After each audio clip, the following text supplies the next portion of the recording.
खरं म्हणजे आज महाराष्ट्रातला शेतकरी उद्ध्वस्त झालाय.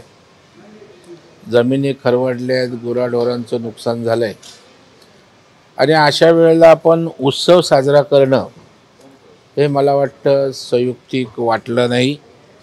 आणि म्हणून वाघे गव्हाण नावाचं परांड्यामध्ये धाराशिव जिल्ह्यात गाव आहे.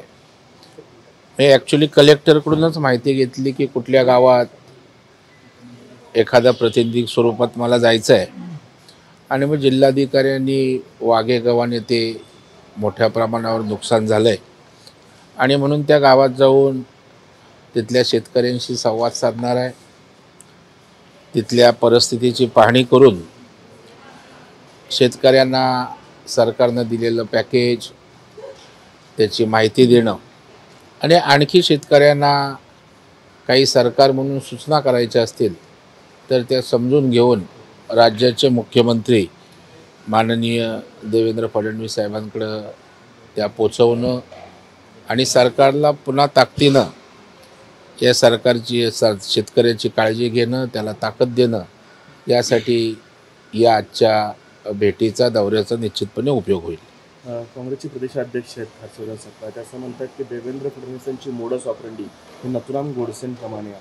नाही, मला वाटतं एकदम एका मंडलाध्यक्ष किंवा तालुका अध्यक्षाच्या पण लायकीचं असं हे नेतृत्व वाटत नाही. त्यामुळे त्याने बोलणं याचं कोण सिरियस महाराष्ट्रात घेते सांगा मला. आणि अशा प्रकारची जर बोलले नसते तर तुम्ही बातमीही केली नसती. त्याच्यामुळे असं वायफळ काहीतरी बोलायचं आणि बातमीत राहायचं, लोकांचे प्रश्न शेतकऱ्यांच्या प्रश्नांकडे दुर्लक्ष करायचं. देवेंद्रजी अशा वाचाळ वीरांना त्या ठिकाणी महत्त्व देत नाही, आम्ही देत नाही. देवेंद्रजींची मोडस ऑपरेंडी काय आहे हे महाराष्ट्र गेले 20-25 वर्ष पाहतोय. मागच्या 5 वर्षाच्या मुख्यमंत्र्याच्या कालावधीमध्ये महाराष्ट्रात त्यांनी कशा पद्धतीनं कार्यपद्धती त्यांची माहीत आहे आणि आताही दोन्ही पक्षांना बरोबर घेत महाराष्ट्र विकासाकडे नेत आहे. त्याच्यामुळे त्यांची कार्यपद्धती महाराष्ट्राला माहीत आहे. सकपाळाच्या आम्हाला सर्टिफिकेटची किंवा त्यांनी काही बोलण्याची आवश्यकता नाही ज्याची आम्ही दखल घ्यावी. साहेब, खरं तर मुस्लिमांसाठी भारत युद्धाचं घर आहे, बाबासाहेब आंबेडकरांनी पुस्तकात लिहून ठेवलं असं पडळकरांनी खळबळजनक विधान केलं. नाही, मी काय ऐकलं नाही अजून काय नेमकं वक्तव्य त्या ठिकाणी केलं.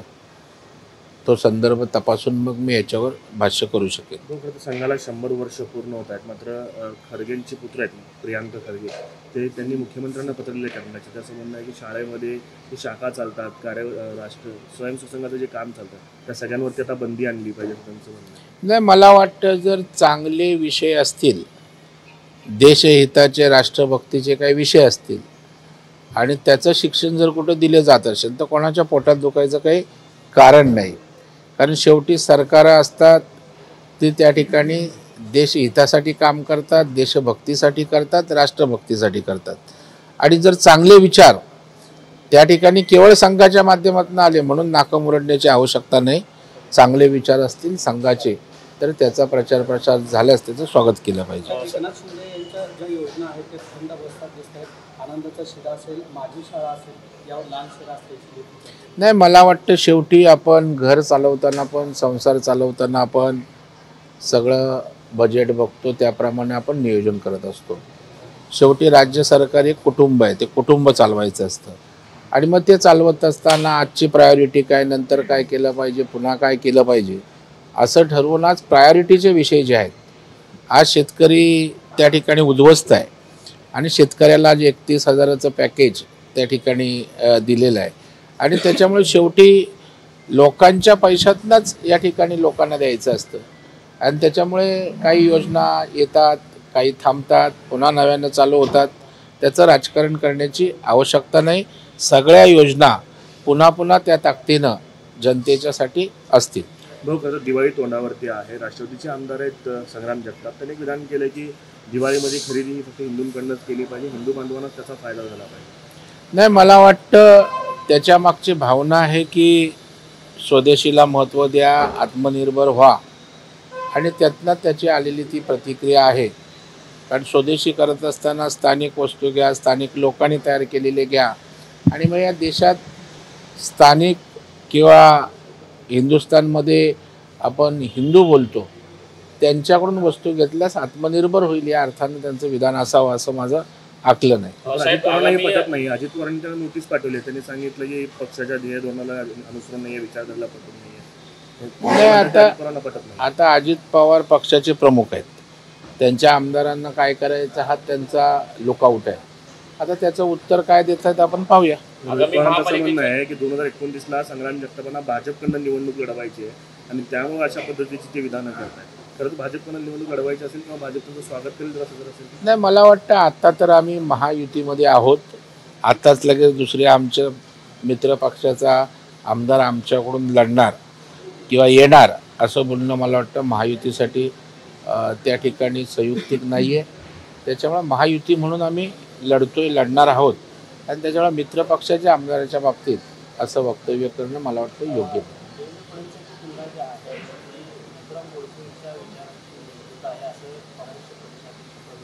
काँग्रेस प्रदेशाध्यक्षाचं डोकं फिरलेलं आहे आणि त्याच्यामुळे तेच माथे फिरूसारखे वल्गनाने वक्तव्य करायला लागलेत.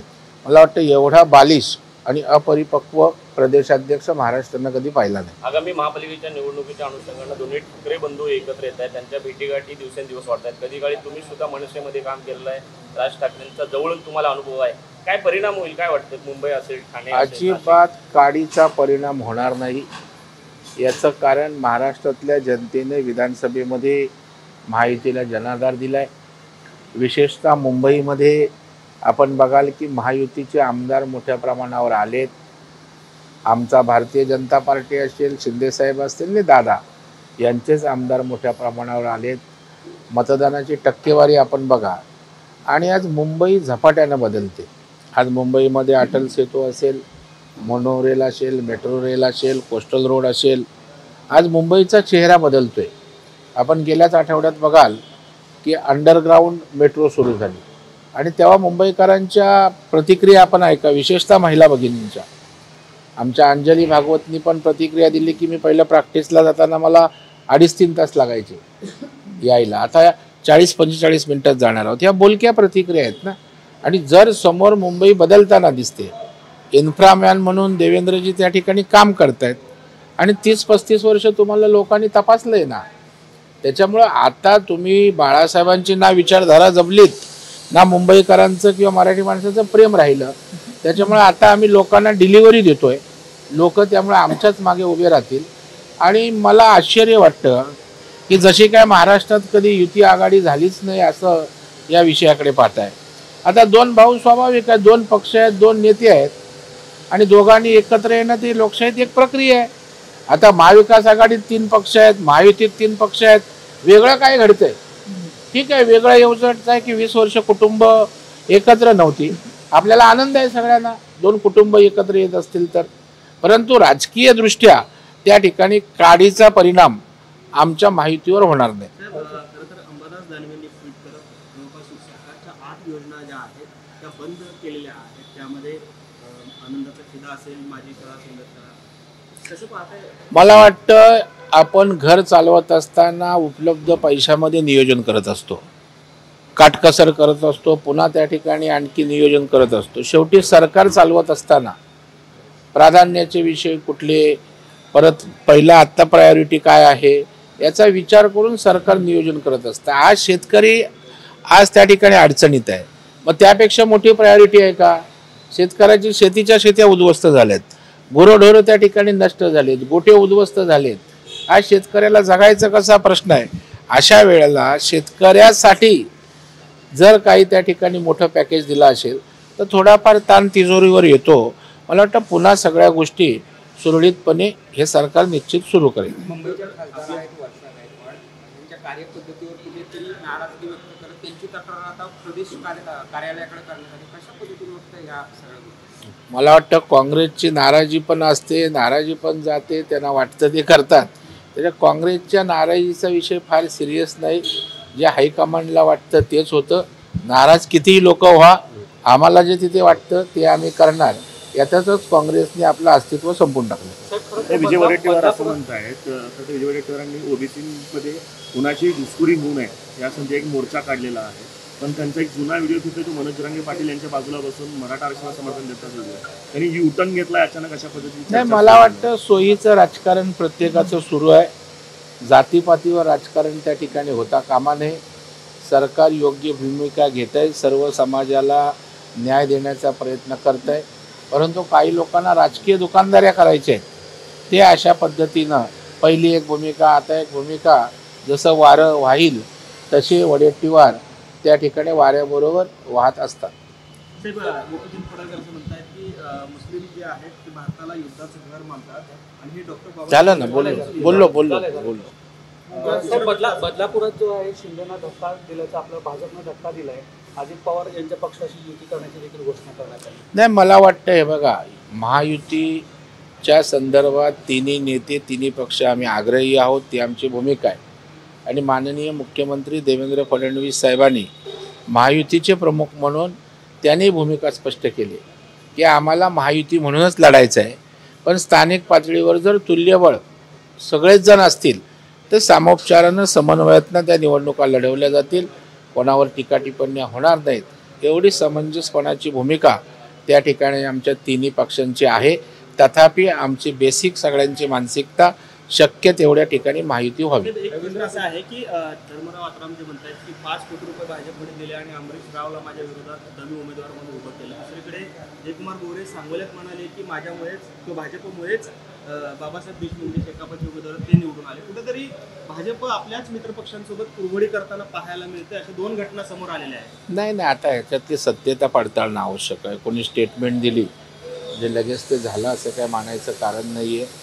आणि राजकारणामध्ये अशा प्रकारचं भारतीय जनता पार्टीचा इतिहास तपासला तर सोबत राहून त्या ठिकाणी कधीच कुरघोड्या करणार नाहीत.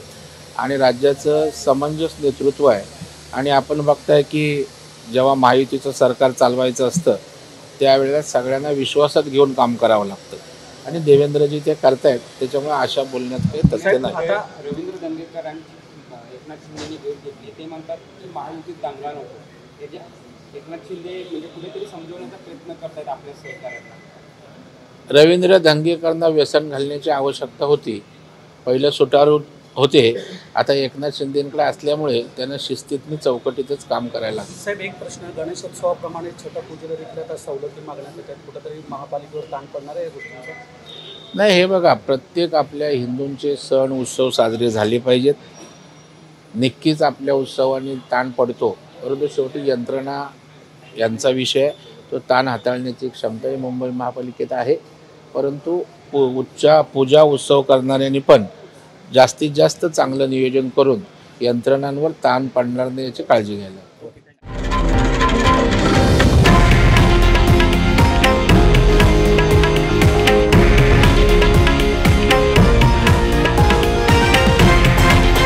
हे आहे देशातील नंबर 1 न्यूज नेटवर्क आणि आपण पाहत आहात TV9 मराठी, एकमेव.